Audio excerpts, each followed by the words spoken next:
Hello all welcome back to Vamshika cooking and tips. And కర్పూరంతో ఎన్ని ఉపయోగాలు ఉన్నాయని తెలిస్తే మాత్రం ఖచ్చితంగా రేపటి నుంచి ఇవే టిప్స్ ఫాలో అవుతారండి. అవేంటి టిప్స్ చూసేద్దాం. ఫస్ట్ టిప్ వచ్చేసి ఒక టీ కప్ని అయితే తీసేసుకున్నాను. దానిలోనే మీరు వాడని దియా ఏదైనా ఉంది అంటే దాన్ని పెట్టేసేసి బిర్యానీ ఆకులు ఉంటాయి కదండి, బిర్యానీ ఆకులు ఇలా చిన్న చిన్న పీసెస్గా అయితే కట్ చేసుకోండి. తర్వాత మీకు నిమ్మ నూనె ఉంటే నిమ్మ నూనె అండి, లేదంటే వేప నూనె అంటే వేప నూనె అండి. అది కొంచెం వేసేసుకోండి, నార్మల్ ఆయిల్ అని వేసేసుకోవచ్చు. బట్ వేప నూనె అంటే కొంచెం బెనిఫిట్స్ ఎక్కువగా ఉంటాయి కాబట్టి చెప్తున్నానండి. అవైలబుల్లో ఉంటే వేసుకోవచ్చు. నేను కూడా ఇక్కడ నార్మల్ ఆయిలే వేసాను. దానిపైన కర్పూరం కనుక వేసేసి ఈ విధంగా నలిపేసేసి వెలిగించుకోవాలండి. ఈ పొగ ఏదైతే వస్తూ ఉంటుందో ఆ పొగను కనుక మనం పడుకునే రూమ్లో కనుక చూపించామే అనుకోండి, మనకు దోమలు అనేవి లేకుండా అయితే ఉంటాయండి. ఈ పొగ వేసేటప్పుడు విండోస్ డోర్స్ కనుక క్లోజ్ చేసేసి ఈ పొగ చూపించాము అనుకోండి రూమ్కి, దోమలు అనేవి రెగ్యులర్గా చేస్తూ ఉన్నారంటే దోమలు అనేవి లేకుండా అయితే ఉంటాయి. నెక్స్ట్ టిప్ వచ్చేసి కర్పూరం ఒకటైతే తీసేసుకుని ఈ విధంగా నలిపేసుకున్నాను. టిష్యూ పేపర్లో ఈ విధంగా చుట్టేసుకోవాలండి. మీకు టిష్యూ పేపర్ కనుక అవైలబుల్లో లేదు అనుకోండి, న్యూస్ పేపర్ ఉంటుంది కదా, న్యూస్ పేపర్లు కూడా సేమ్ ఈ విధంగా చుట్టేసేసి ఒక యూజ్ అంతా రబ్బర్ బ్యాండ్ పెట్టేసుకోండి. ఎవరైతే నిద్ర సమస్యతో బాధపడుతూ ఉన్నారో, ఎంతసేపు అయినా నైట్ అయినా కానీ నిద్ర లేకుండా ఎవరికైనా ఉంటుంది, కొంతమంది చాలా లేట్ నైట్ కూడా నిద్రపోకుండా ఉంటారు కదండి. అలాంటి వాళ్ళు ఎవరైనా ఉన్నారంటే మాత్రం ఈ విధంగా కర్పూరాన్ని పిల్లో కింద కనుక పెట్టేసుకున్నామే అనుకోండి, నిద్ర సమస్యతో బాధ వరకు మంచి రిలీఫ్ అయితే ఉంటుందండి. న్యూస్ పేపర్లో ఎవరైతే చుట్టేస్తూ ఉంటారో ఈ విధంగా కర్పూరాన్ని కొంచెం చిన్న చిన్న హోల్స్ కనుక పెట్టేశారనుకోండి ఆ న్యూస్ పేపర్కి, ఆ మంచి వాసనకి మనకైతే నిద్ర అయితే పడుతుంది. అండ్ నెక్స్ట్ టిప్ వచ్చేసి ఒక కర్పూరం అయితే తీసుకొని బాగా నలిపేసేసుకున్నాను. దీనిలో ఒక పావు స్పూన్ నెయ్యి ఉంటుంది కదండి, నెయ్యి వేసేసి బాగా కలిపేసేయండి రెండింటిని. ఇదేంటంటే దెబ్బ తగిలిన దగ్గర చీమ అనేది పడుతూ ఉంటుందండి. చీము పట్టకుండా ఉండాలి అనుకుంటే మాత్రం మీరు దెబ్బ తగిలిన ప్లేస్లో ఎలాంటి క్రీములు వాడకుండానే ఈ విధంగా నెయ్యి కర్పూరం కలిపింది కనుక దెబ్బల పైన పెట్టేసామనుకోండి, చీము పట్టకుండా అయితే ఉంటుంది. నెక్స్ట్ టిప్ వచ్చేసి ఒత్తు ఉంటుంది కదా, ఒత్తుకి ఈ విధంగా కర్పూరం కొంచెం కనుక అంటించామనుకోండి, ఒత్తు అనేది త్వరగా వెలుగుతుందండి. కొంతమంది తులసి కోట దగ్గర కూడా ఒత్తులు పెడుతూ ఉంటారు కదండి, త్వరగా వెలగలేదంటే కొంచెం సెంటిమెంట్గా ఫీల్ అయ్యే వాళ్ళు ఎవరన్నా ఉన్నారు అనుకోండి, ఈ విధంగా ఒత్తుకి ముందుగానే మనం కర్పూరం కనుక పెట్టేసి వెలిగించామనుకోండి, మనకి ఒత్తు అనేది త్వరగా అయితే వెలుగుతుంది. నెక్స్ట్ టిప్ వచ్చేసి కొబ్బరి నూనె ఉంటుంది కదా, కొబ్బరి నూనె కొంచెం అయితే తీసేసుకున్నానండి. దానిలో కర్పూరం ఒకటైతే నలిపేసేసానండి. ఈ రెండింటిని బాగా కలిపేసేసుకోవాలండి. దీన్ని దేనికి ఉపయోగిస్తాం, మన కిచెన్లో రెగ్యులర్గా వంటలు గిన్నెలు అన్ని పనులు చేతులతోనే చేస్తూ ఉంటాం కదండి. అయితే కొన్నిసార్లు ఏమవుతుంది అని అంటే చేతులు అనేవి డ్రై అయిపోతూ ఉంటాయి, స్కిన్ అనేది సాఫ్ట్గా లేకుండా ఉంటుంది కదండి.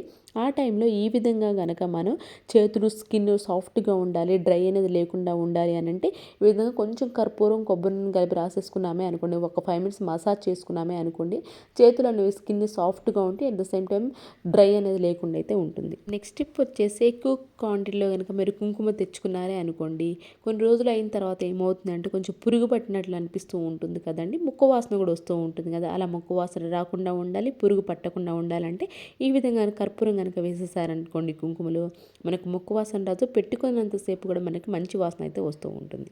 అండ్ నెక్స్ట్ టిప్ వచ్చేసి ఒక ప్లాస్టిక్ బౌల్ అయితే తీసేసుకున్నానండి. దానిలోనే బేకింగ్ సోడా ఉంటుంది, బేకింగ్ సోడా ఒక ఫుల్ స్పూన్ అయితే వేసేసానండి. దీనిలో కర్పూరం ఉంటుంది, కర్పూరం కూడా ఒకటైతే నలిపైతే వేసేసానండి. బాత్రూమ్ మనకి మంచి వాసన వస్తూ ఉండాలి, బ్యాడ్ స్మెల్ లేకుండా ఉండాలి అనుకుంటే మాత్రం ఈ విధంగా క్యాప్ పెట్టేసి పైన హోల్స్ అయితే చేసేసుకున్నారనుకోండి, దీన్ని బాత్రూమ్గా పెట్టేస్తే బాత్రూమ్ అనేది మంచి వాసన అయితే వస్తూ ఉంటుంది. అట్ ద సేమ్ టైం బీరువాలో కూడా పెట్టేసుకోవచ్చు అండి, మంచి వాసన అయితే వస్తాయి బట్టలు. అండ్ నెక్స్ట్ టిప్ వచ్చేసి షాంపూ ఉంటుంది కానీ షాంపూని కొంచెం అయితే తీసేసుకోండి. దానిలో కర్పూరం 2 కర్పూరాలు అయితే ఇలా నలిపైతే వేసేస్తాను. దానిలో కొంచెం వాటర్ వేసేసి బాగా షేక్ చేసేసండి. ఈ వాటర్ని మన నాన్ వెజ్ వండుకున్నప్పుడు కానివ్వండి, మన కిచెన్ కానివ్వండి, లేదంటే మన గ్యాస్ స్టవ్ కానీ కొంచెం బ్యాడ్ స్మెల్ అయితే వస్తూ ఉంటుంది కదండి, అలాంటప్పుడు ఈ విధంగా షాంపూ ప్లస్ కర్పూరం వాటర్తో కనుక క్లీన్ చేసామనుకోండి, మన గ్యాస్ స్టవ్ కానివ్వండి, మన కిచెన్ కౌంటర్ టాప్ కానీ మంచి వాసన అయితే వస్తూ ఉంటుంది. అండ్ నెక్స్ట్ టిప్ వచ్చేసి మనం మాప్ పెట్టుకునే లిక్విడ్ రెగ్యులర్గా వాడుతూ ఉంటాం కదండి, అయితే ఎప్పుడైనా సరే లిక్విడ్ అయిపోయినా కానివ్వండి, లేదంటే మన ఇల్లు మంచి వాసన వస్తూ ఉండాలన్నా కానివ్వండి, మాప్ పెట్టుకునే వాటర్లో ఒక స్పూను సాల్ట్ ఉంటుంది కదా, రాక్ సాల్ట్ ఉంటుంది కదా, రాక్ సాల్ట్ వేసేసేసి అండ్ దానిలోనే ఒక్క 2 కర్పూరం బిళ్ళలు ఈ విధంగా నలిపేసేసి ఈ వాటర్తో కనుక మాప్ పెట్టుకున్నామనుకోండి, మన ఇల్లంతా మంచి వాసన వస్తుందని అట్ ద సేమ్ టైం నీట్గా కూడా క్లీన్ అవుతుంది. నెక్స్ట్ టిప్ వచ్చేసి కర్పూరాన్ని ఒకటి బాగా నలిపేసేసి ఈ విధంగా ప్యాకెట్ లాగా కట్టేసి ఒక యూజ్ అంతా రబ్బర్ బ్యాండ్ కనుక పెట్టేసి బట్టలు ఉంటాయి కదండి, బట్టల ర్యాక్స్లో కనుక పెట్టేసుకున్నామే అనుకోండి, బట్టలు అనేవి ఎలాంటి బ్యాడ్ స్మెల్ అయితే లేకుండా అయితే ఉంటుంది. టిప్ అయితే నచ్చిందని అనుకుంటున్నాను, నచ్చితే కనుక ప్లీజ్ వీటిలో ఏది ఒకటి యూస్ఫుల్గా అనిపిస్తే మాత్రం ప్లీజ్ పక్కనే ఉన్న బెల్ సింబల్ అయితే యాక్టివేషన్లో ఉంచుకొని ఆల్ బటన్ ప్రెస్ చేయండి.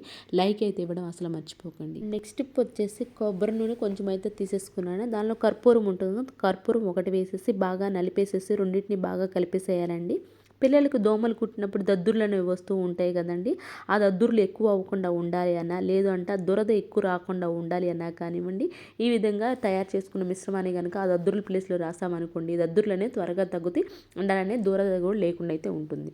అండ్ నెక్స్ట్ టిప్ వచ్చేసి ఒక స్పూన్ వాటర్ అయితే తీసేసుకున్నానండి. దీనిలోనే కర్పూరం ఒకటి బాగా నలిపేసేసి బాగా కలిపేసుకోండి. ఎప్పుడైనా మనకి హెడేక్ ఎక్కువగా ఉంది అనుకోండి, హెడేక్ ఎక్కువగా ఉన్నప్పుడు ఈ మిశ్రమాన్ని కణతలు ఉంటాయి కదండి, కణతల దగ్గర రాసుకున్నామే అనుకోండి, ఎలాంటి ట్యాబ్లెట్ లేకుండానే మనకి హెడేక్ నుంచి మంచి రిలీఫ్ అయితే ఉంటుంది. అండ్ నెక్స్ట్ టిప్ వచ్చేసి టీ కప్ ఒకటి అయితే తీసేసుకుని దానిలో కొబ్బరికాయ కొట్టినప్పుడు ఈ విధంగా బ్యాక్ సైడ్ కొబ్బరి పీచు అనేది వస్తూ ఉంటుంది కదండి, దీన్ని టీ కప్లో వేసేసి ఈ విధంగా మొత్తం చిన్న చిన్న పీసెస్గా అయితే వేసేసేయాలండి. తర్వాత దానిలోని బిర్యానీ ఆకు ఉంటుంది కదా, బిర్యానీ ఆకుని ఈ విధంగా చిన్న చిన్న ముక్కలుగా చేసి వేసేసుకోవాలండి. ఆ తర్వాత దానిలోనే కర్పూరం 2 అయితే వేసేసాను. అగ్గిపుల్ల ఒకటి వెలిగించామనుకో, దీని ద్వారా వచ్చే పొగ ఏదైతే ఉంటుందో, దోమలు అనేవి రెగ్యులర్గా వేసుకుంటూ ఉన్నారనుకోండి, దీని ద్వారా వచ్చే పొగ ద్వారా దోమలు అయితే మన ఇంట్లో లేకుండా అయితే ఉంటాయి. నెక్స్ట్ టిప్ వచ్చేసి నిమ్మకాయ ప్లస్ బేకింగ్ సోడా అని 2 కలిపేసేసి హాట్ వాటర్ అయితే వేసేసానండి. దీని లోపలే మనం కర్పూరం ఉంటుంది కదా, కర్పూరం కూడా వేసేసామనుకోండి, మనకి ఈ వాటర్తో కనుక మనం బాత్రూమ్ కనుక క్లీన్ చేసామనుకోండి, బాత్రూమ్ అనేది చాలా మంచిగా వాసన వస్తుందండి. అట్ ద సేమ్ టైము మనం నిమ్మకాయని వేసాం కాబట్టి సిట్రిక్ యాసిడ్లో పోయి మనం బాత్రూమ్ కమోడ్గా ఎల్లో మార్క్ అనేవి లేకుండా అయితే ఉండాలి. అలానే కొంతమంది ఏంటంటే వాష్రూమ్లోకి వెళ్ళిన తర్వాత బ్యాడ్ స్మెల్, బాత్రూమ్ అనేది బ్యాడ్ స్మెల్ రాకుండా ఉండాలని చెప్పి పర్ఫ్యూమ్స్ వాడుతూ ఉంటారు కదా, అలా పర్ఫ్యూమ్స్ వాడే ఫినాయిల్ కానీ ఎవరైనా వాడుతూ ఉన్నారనుకోండి, ఆ ప్లేస్లో మనం ఈ విధంగా తయారు చేసుకునే లిక్విడ్ని వాడొచ్చండి. మనకి బాత్రూమ్ అనేది ఎలాంటి బ్యాడ్ స్మెల్ లేకుండా ఉంటే at the same time cleaning purpose కూడా చాలా బాగా అయితే ఉపయోగపడుతుంది. ఐ హోప్ టిప్ కూడా నచ్చిందని అనుకుంటున్నాను. స్టిప్ వచ్చేసి ఒక పావు గ్లాస్ వాటర్ని అయితే తీసేసుకున్నాను. దానిలో 2 కర్పూరం ఈ విధంగా నలిపేసేసుకున్నాను. అంటే డెటాల్ ఉంటుంది కదండి, డెటాల్లో ఒక చిన్న క్యాప్ అయితే వేసేసుకున్నానండి. చలికాలంలో ముఖ్యంగా బూజు ఎక్కువ పడుతూ ఉంటుంది, దానివల్ల సాలెపురుగులు ఎక్కువ కనిపిస్తూ ఉంటాయి కదండి. మనకు బూజు పట్టకుండా సాలెపురుగులు కనిపించకుండా ఉండాలి అని అనుకుంటే మాత్రం ఈ విధంగా తయారు చేసుకున్న లిక్విడ్ని ఒక పాత టీషర్ట్ ఏదైనా ఉందంటే పాత క్లాత్ కనుక ఇలా అప్లై చేసుకుంటూ బ్యాక్ సైడ్ మనకి ఏంటి దోశలు కాడు కానీ లేదంటే ఏదైనా స్టిక్ ఉంది కనుక పెట్టేసేసి, మనకి ముఖ్యంగా కార్నర్సే కదండి బూజు పట్టడానికి కారణం, ఆ కార్నర్స్లో కనుక ఈ విధంగా రాసాము అనుకోండి, మనకి ఆ కార్నర్స్లో సాలిపురుగులే కాదండి, దీనివల్ల బొద్దింకలు కానివ్వండి లేదంటే బల్లులు ఉంటాయి కదండి, బల్లులు ఈ ఘాటు స్మెల్కి రాకుండా అయితే ఉంటాయి. ఐ హోప్ ఈ టిప్ కూడా నచ్చినాయి అని అనుకుంటున్నాను. ఇవేనండి కర్పూరానికి సంబంధించి ఈ టిప్స్ అన్ని ఒకసారి ట్రై చేయండి, మీకు ఖచ్చితంగా అయితే వర్క్ అవుతుంది. అండ్ అలానే లైక్ చేయండి, షేర్ చేయండి, సబ్స్క్రైబ్ చేసుకోవడం మాత్రం అసలు మర్చిపోకండి. అండ్ అలానే మీకు ఏది బాగా నచ్చింది అనేది కూడా కమెంట్ బాక్స్లో కమెంట్ చేయండి. రేపటి వీడియోలో మంచి మంచి టిప్స్ వస్తే మళ్ళీ మీ ముందుకు వస్తాను. అంతవరకు మీ అందరైతే హ్యాపీగా ఉండడం హార్ట్ఫుల్గా అయితే కోరుకుంటున్నాను. Thank you so much for your watching.